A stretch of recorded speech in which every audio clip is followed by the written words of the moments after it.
ERCP पर कांग्रेस की बड़ी बैठक हो रही है।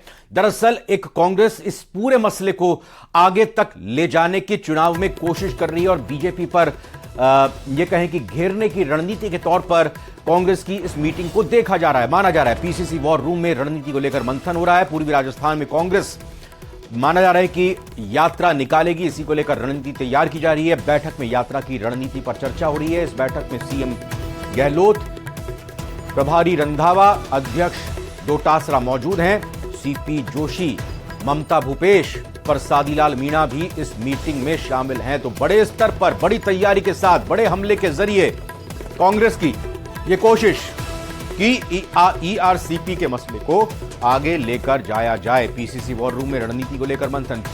ईआरसीपी पूर्वी राजस्थान की एक तरह से कहें कि दुखती रग, एक ऐसी नब्ज जिसको जितना दबाया जाए उससे उतना ही असर पड़ता हुआ देखने में मिलता है, क्योंकि कई जिले, करीब 1.5 दर्जन के आसपास जिले जो ईआरसीपी से लाभान्वित या प्रभावित होते हैं या हो सकते हैं, और उसी को लेकर ईस्टर्न राजस्थान कैनाल प्रोजेक्ट, ये एक बहुप्रतीक्षित परियोजना जिसको लेकर अभी तक एक तरह से माना जाए केंद्र और राज्य में राजनीति का ही खेल देखने को मिला है। लेकिन अब इस पूरे मसले पर ईआरसीपी को लेकर कैसे आगे बढ़ना है, कैसे आगे चलना है। ईआरसीपी पर कांग्रेस की बड़ी बैठक जिसमें बीजेपी को घेरने की साफ तौर पर तैयारी हो रही है। पीसीसी वॉर रूम में रणनीति को लेकर मंथन हो रहा है। पूर्वी राजस्थान में कांग्रेस बाकायदा एक यात्रा निकालेगी। बैठक में यात्रा की रणनीति पर चर्चा हो रही है। बैठक में मुख्यमंत्री गहलोत, रंधावा, डोटासरा मौजूद हैं।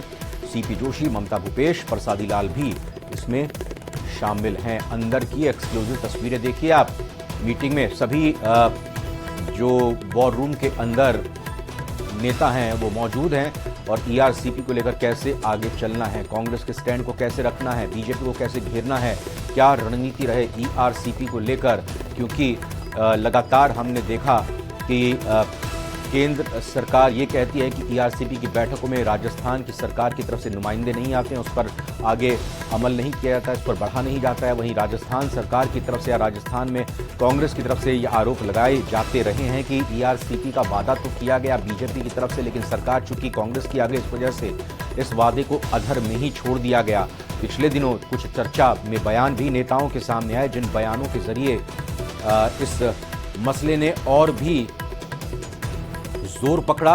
और अब चूंकि मुख्यमंत्री अलग अलग मंचों से कहते रहे हैं कि मैं हर हालत में ईआरसीपी को लाइव करूंगा, इस पूरे ईआरसीपी को सामने लेकर आऊंगा, इसको लागू करूंगा। और बाबूलाल धायल इस वक्त हमारे साथ लाइव जुड़ रहे हैं, उनसे हम सीधा संपर्क करते हैं, उनका रुख करते हैं। बाबूलाल, तो एक कहें कि पूरे तौर पर बड़ी रणनीति बनाने की कोशिश कांग्रेस की, इससे 18 के आसपास जिले कवर होते हैं और विधानसभा सीटों की अगर बात करें तो इसमें करीब 80-85 के करीब वो विधानसभा सीटें आती हैं। और पूरी राजस्थान में वैसे ही कांग्रेस ने पिछली चुनावों में बाजी मारी थी और बीजेपी को साफ कर दिया था।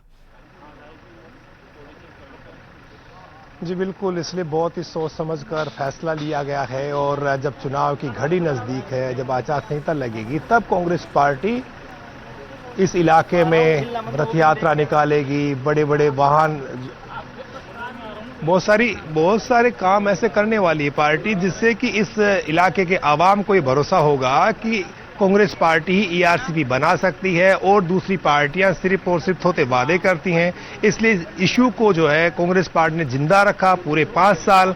वसुंधरा की सरकार थी तब कोई 2017 में इसकी डीपीआर बन गई थी। वसुंधरा राजे ने भी 2018 के चुनाव में इस मुद्दे पर वोट मांगे थे और ये कहा था कि हमारी सरकार आएगी तो हम इस मुद्दे पर आगे बढ़ेंगे और ईआरसीपी लाएंगे और 13 जिलों की जनता को पानी पिलाएंगे। लेकिन सरकार चली गई तो अशोक गहलोत ने इस मुद्दे को झटक लिया। पिछले 4-5 साल में उन्होंने इस मामले में खूब जो कुछ हो सकता था वो करने की कोशिश की।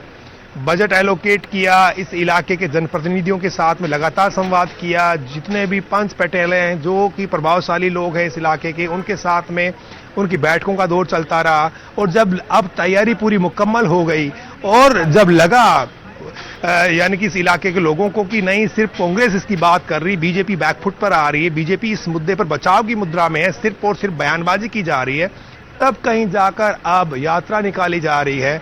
और ये जो यात्रा है, इसकी तारीख का जो ऐलान वो आज हो जाएगा। जब ये बैठक खत्म होगी तो नेता जो है आकर के पूरा कार्यक्रम बताएंगे।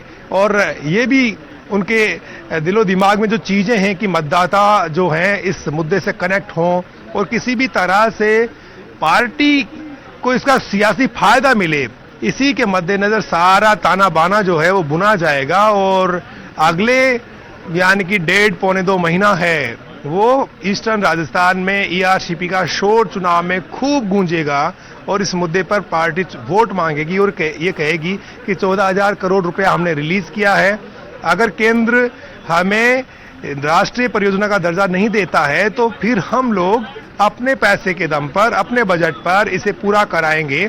तो एक भरोसे का संचार करने की कोशिश होगी पूरी राजस्थान के लोगों के दिल और दिमाग में कि चाहे केंद्र सहयोग करे या ना करे, अशोक गहलोत की सरकार से पूरा करा सकती है। इसलिए मैंडेट मांगने के लिए जब कांग्रेस पार्टी जा रही है जनता के बीच में, उससे पहले एक माहौल बनाया जा रहा है और उस सकारात्मक माहौल के दम पर पार्टी पॉजिटिव तरीके से पार्टी कार्यकर्ताओं के साथ में जनता के जो आवाम है उसको साथ लेकर के इस मुद्दे पर आगे बढ़ना चाह रही है। तो निगाहें टिकी हुई है पार्टी की कि हम किसी भी सूरत में इस मुद्दे को नहीं छोड़ेंगे और ये चुनावी जीत का बड़ा कारण बन सकता है।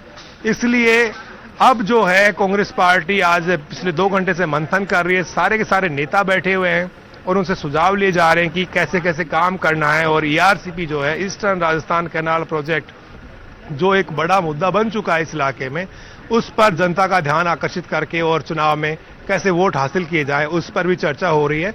तो ये अब जब तारीख आ जाएगी और कांग्रेस पार्टी सारी की सारी पार्टी जब जनता के बीच में जाएगी, तब देखने वाली बात होगी कि जनता रेस्पॉन्स कितना देती है, जनता किस तरह से कनेक्ट होती है, क्या जनता वास्तव में इस मुद्दे पर वोट करेगी।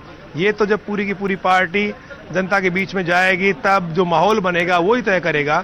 लेकिन फिलहाल जो है कांग्रेस पार्टी को उम्मीदें बहुत है कि ये मुद्दा ईस्टर्न राजस्थान में कारगर हथियार साबित हो सकता है, पार्टी को चुनाव जिता सकता है। लेकिन जब तक पार्टी यूनाइट नहीं होगी, जनता को लगेगा कि नहीं पार्टी जीतने के लिए लड़ रही है, तब इसका फायदा और ज्यादा पार्टी को मिल सकता है। लेकिन बीजेपी इसकी किस तरह से कार्ड ढूंढेगी, कैसे बचाव की मुद्रा में आएगी या अग्रेसिव होगी या कैसे लोगों को समझाएगी, क्योंकि पीएम मोदी भी बोल चुके हैं इसके बारे में।